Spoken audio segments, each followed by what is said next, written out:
8월 27일 금요일 말씀 동무입니다. 사도행전 21장 17절부터 26절입니다. 뱀처럼 지혜롭게입니다.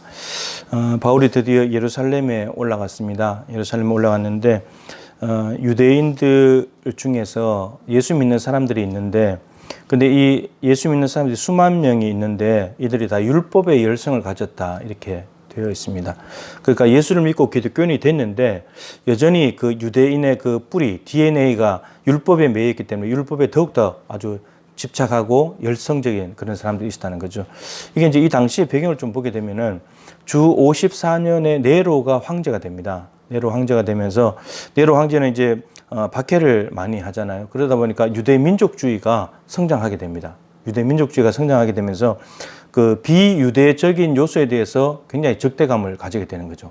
유대적이지 못한 요소들, 그런 요소들에 대해서 적대감이 상승이 되고, 그러면서 폭력적인 모습으로까지 발전이 됩니다. 그러다가 66년부터 70년까지 유대 전쟁이 나타납니다. 유대 전쟁이 나타나게 돼 그런 모습까지 가버리게 됩니다.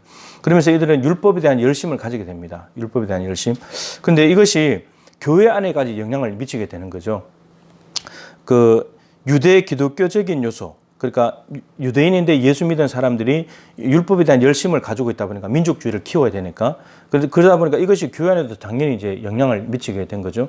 사도행전 15장에 이미 예루살렘 총회에서는 할례를 받아야 구원받는다고 하는 안건이 상정됐다가 할례는 받지 않아도 되고, 그리고 이방인들이 교회 들어올 때는 피, 목매어 준 것, 음행, 뭐 더러운 것, 이런 것들을 멀리 하자, 우상의 제물 이런 것들만 이제 지키게 만들면서 할례 문제는 없어졌다는 거죠. 근데 이게 원칙적으로 유효한데도 불구하고 지금 유대 열성을 가진 유대인들이 바울에게 대해서 어떻게 알고 있느냐면, 바울은 이방에 있는 모든 유대인들을 가르칠 때 모세를 배반한다.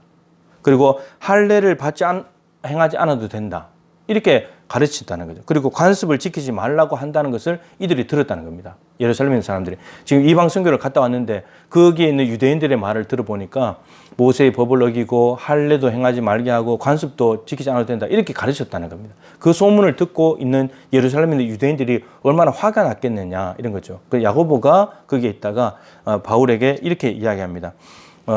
내가 말하는 대로 해라. 그래서 서원한 4사람이 있는데, 이제 이들이 이제 서원한 기간이 끝나게 되면 머리를 깎아야 되는데, 결례를 행해야 되는데 머리 깎고, 근데 바울 너도 같이 하면 좋겠다, 이렇게 된 겁니다. 그래가지고 그렇게 하면 사람들이 보기에 바울이 율법을 행하네, 이렇게 알게 된다는 거죠.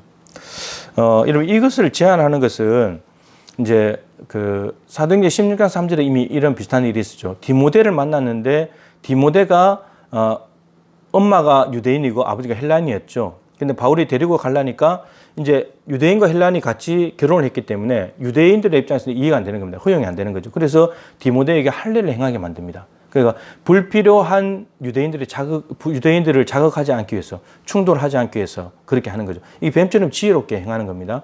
뭐 할례를 행한다고 해서 죄를 짓는 건 아니잖아요. 그 할례를 행해서 내가 구원받겠다고 하는 것도 아니고, 이미 구원받았기 때문에 예수 믿음으로, 그래서 지혜롭게 행하는 거죠. 여기도 이제 그런 겁니다. 결례를 행하고 머리를 깎는 거, 이걸 통해서 유대인들을 괜히 자극하지 말고, 그리고 저들이 잘못되게 지금 생각하고 있는데 오해하고 착각하는 것일 수 있는데 이런 충돌을 피하자, 이렇게 된 거죠. 그 고린도전서 9장에 보면, 9장 20절에 보면 바울이 이런 말을 합니다. 내가 자유한 사람이다, 그리스도 안에서. 근데 스스로 사람들이 종이 된다.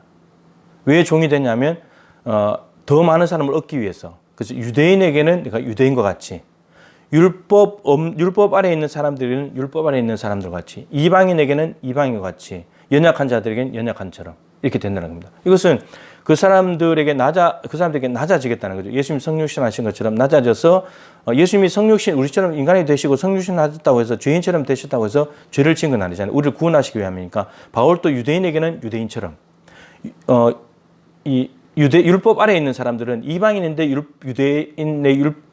유대교로 들어온 사람들, 그 율법 아래에 들어온 사람들, 그 사람들에게까지 내려가겠다는 겁니다. 그리고 이방인들에게. 이것은 그들과 똑같은 생활을 하면서 죄를 짓겠다는 것이 아니라 그들을 구원하기 위해서 하겠다는 것이죠. 지금 그러한 겁니다.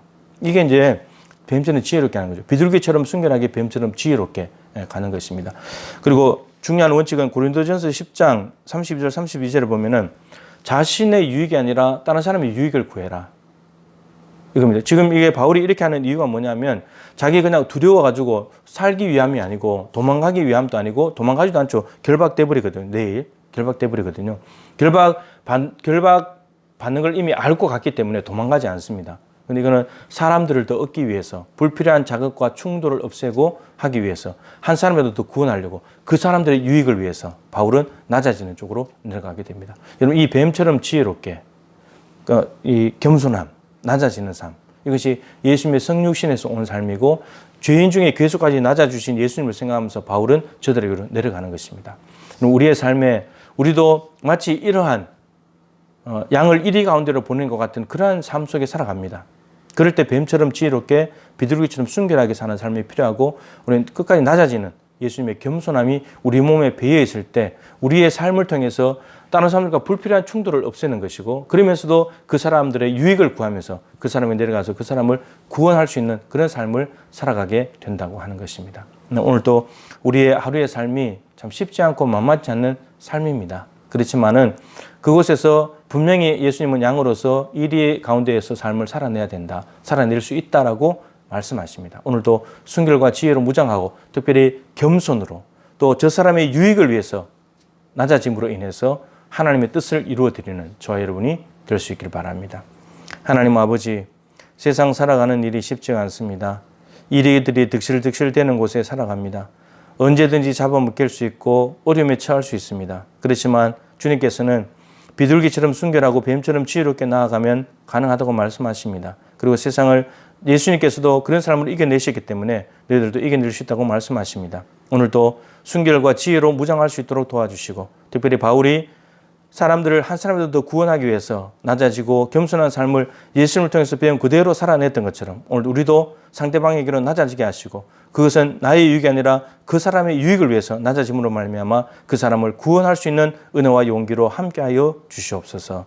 예수님의 귀하신 이름으로 간절히 기도드립니다. 아멘. 예. 오늘 한 날도 비둘기처럼 순결하게 뱀처럼 지혜롭게 승리하시기를 축복합니다.